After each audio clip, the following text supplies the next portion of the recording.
Christian faith is being questioned across the Western world. The church is believed to be dying, obsolete. Join us as we take you on a journey to speak with Christian thinkers who diffuse the belief blockers of our time.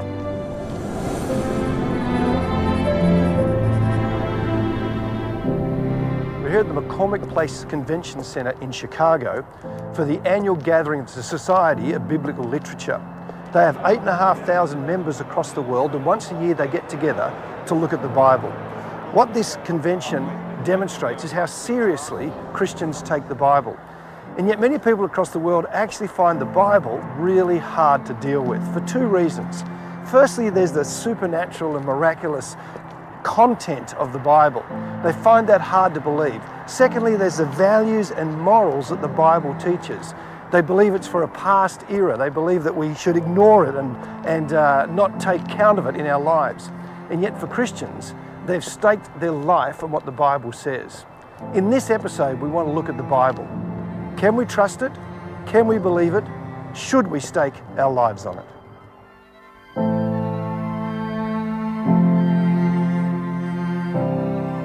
I think the Bible is a great source of inspiration. I don't think it's literal fact. It's certainly not a science textbook. I mean, it is a very archaic book, so I think that it should be adapted to modern life because, society's changed since then. I think the principles of the Bible, yes, but I wouldn't follow it literally because it's been handed down from word to mouth and before writing, and a lot of it was designed for people of their time and how they learn. So I don't think treating it literally is yes, its principles, yes. It was written however many thousands of years ago, and that it was done by word of mouth, and that you can't live literally as they did then. It's illegal in half the cases. So I think it has its place, but it should be interpreted properly and not read literally. I don't believe it should be followed. I believe it is a great work of art, as with Shakespeare and other such great literature works. But I don't think it should be followed literally or figuratively because I don't believe in it personally. Greg, you used the term that the Bible's a sacred book. How is it different just from any other book? Well, to start with, it's a book of books. It's an anthology of books. So the Bible covers a period of history, maybe 1,600 years or something of history. And the books in the first part, the Old Testament, the Hebrew Bible, relate to this particular nation, Israel. The second part, the New Testament, relates to Jesus. And Christians put the two bits together to tell a long, long story. So it's quite remarkable in that sense because it's meant to tell a big story about the history of the world from the viewpoint of the Jewish nation. When we speak of the Bible, we speak of the Bible as one book, but it's actually a collection of books. And these books reflect a number of different literary types, literary genres. You don't read a newspaper article, a news article, the same way you would read a science fiction story. You'll get yourself in trouble if you do that. Different kinds of writing really work in different ways. Yeah. And you should expect different things from them. So you don't read the phone book expecting to find a good detective story in it. You don't read a detective story expecting to find kind of necessarily information about how plants grow. They play different roles depending on the kind of literature they are. So with the Bible, sometimes people get really kind of flat earth about the Bible and just read it all in one way. But some of it is poems. So you read the poems for emotional satisfaction, to find great images that help you understand the world. Some of it is histories, which you have to read to know what went on back then. And other parts, like you mentioned, the book of Revelation is wild symbolism. It's an amazing kind of writing called apocalyptic writing, which tells you sort of numbers and colours that all represent different times and places and emotions, and they all wrap up into this incredible picture of what it's like to look into the heavens. So if you treat the book of Revelation like you're treating a regular history, you're going to get confused. It's a different kind of writing.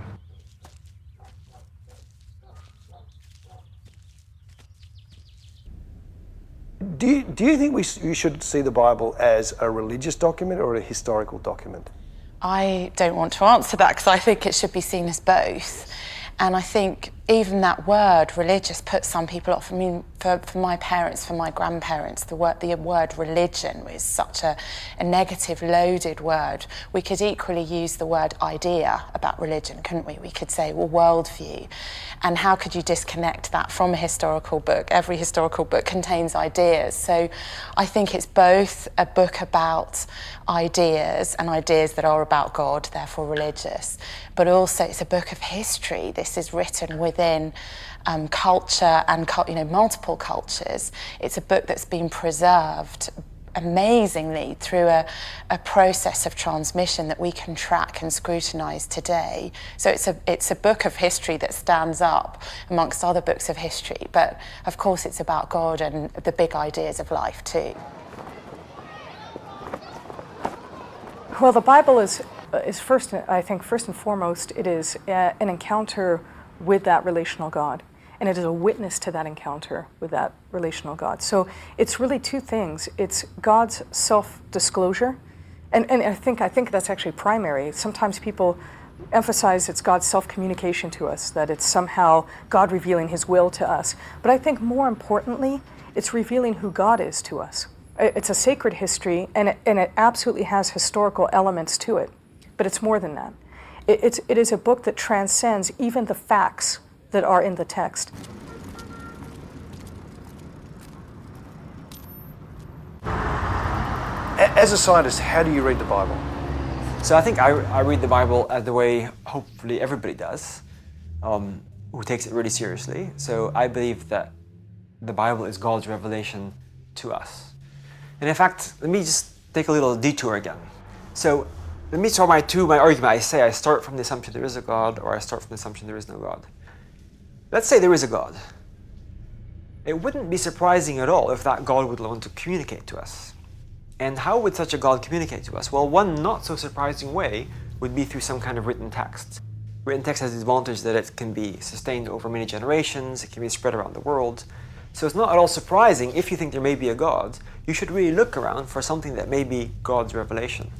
Now, the question of what is God's revelation, which book it is or is not, is a difficult question, but I think it's one you can think about and look at.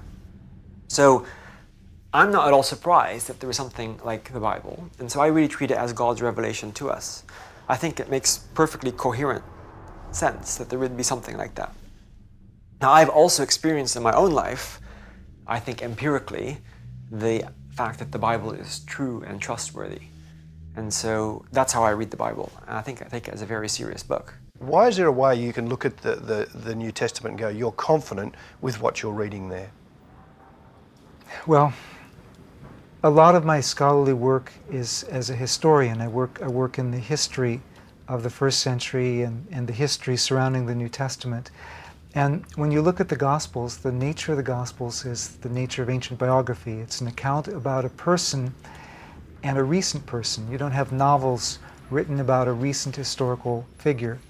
And when you look at what you compare biographies of recent figures in the ancient world, they had a whole lot of historical information that would be reliable. They would check with eyewitnesses and so on. When you look at the Gospels and you compare the Gospels, you see again a lot of overlap of information. They're not just making things up. Our most complete records of Alexander the Great come from 200 to 300 years after Alexander the Great.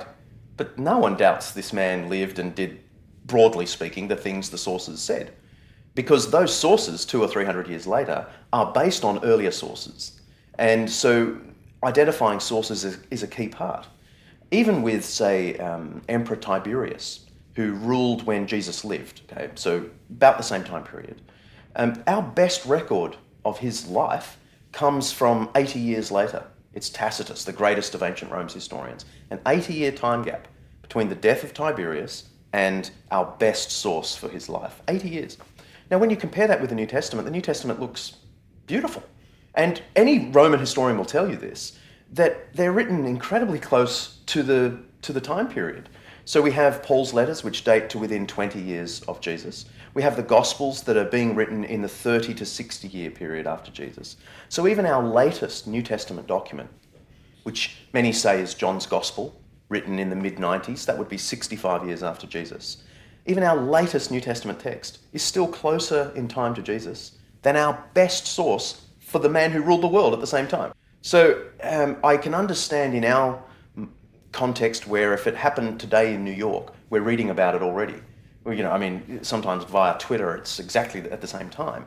But in the ancient world, it was very different. People tended to write things down less quickly for the simple reason that only about 10 to 15% of people could read. So writing down only gave you a tiny portion of the market. The best way to record something in the ancient world was memorise and pass on intact. Memorise, pass on intact. That's hard for us to imagine, but that's how we know the ancients thought and acted, and we're just lucky we have those New Testament documents so early. Well, if you compare the Bible with its closest equivalents that have survived, like the writings of Caesar or Plato or Homer, what you see is that the documents that survive for those, you know, can be numbered on your hands.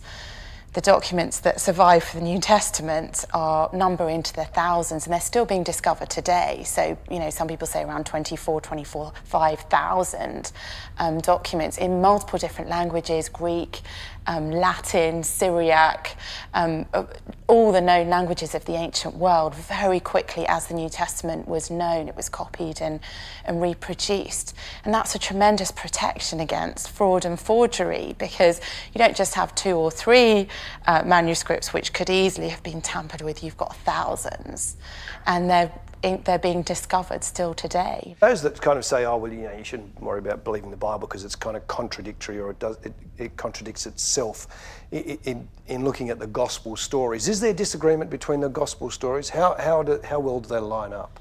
I think what we have from the gospel stories are different accounts of the same events. Now, if you were to assemble, you know, 4 eyewitness statements about a car accident that we could experience today or tomorrow, you would expect there to be some variation amongst how those witnesses perceived the events. And if they were identical, you would immediately think this is forgery, or this has been tampered with, or there's some kind of hand at work determining the outcome.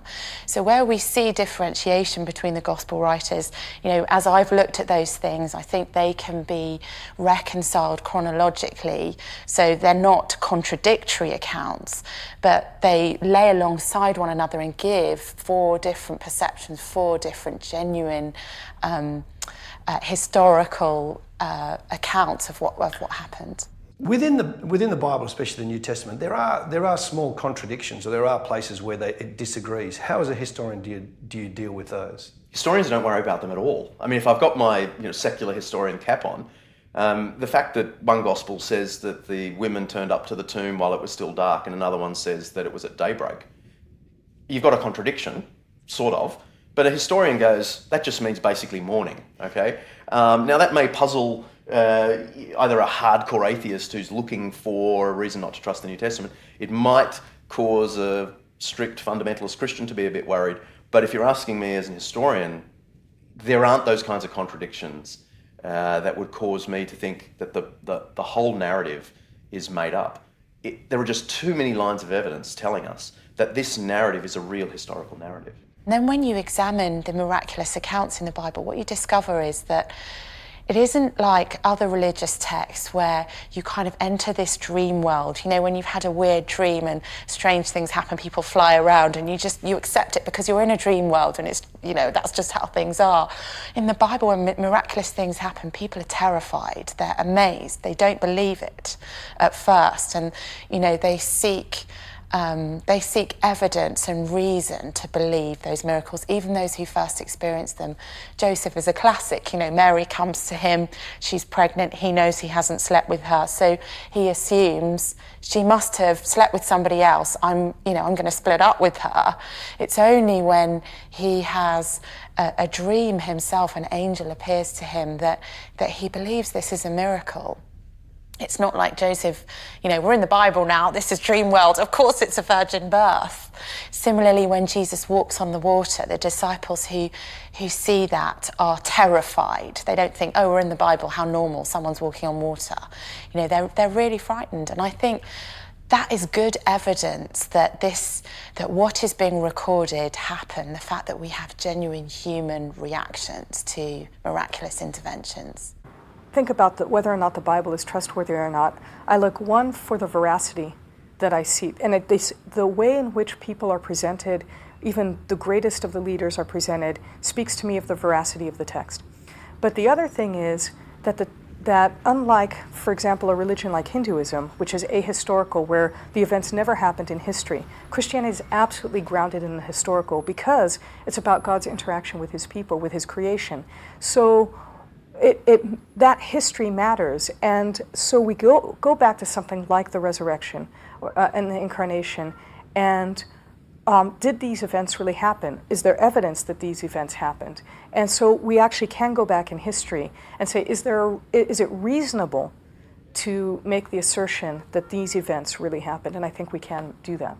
To me, it comes down to the question of how open-minded are you? You know, have you closed your mind to the possibility of a God existing and of miraculous interventions? And if you have closed your mind to even that possibility, you have an a priori commitment to the idea that there are not miracles, then you're going to bring that assumption onto the Bible and you're not going to even consider those claims.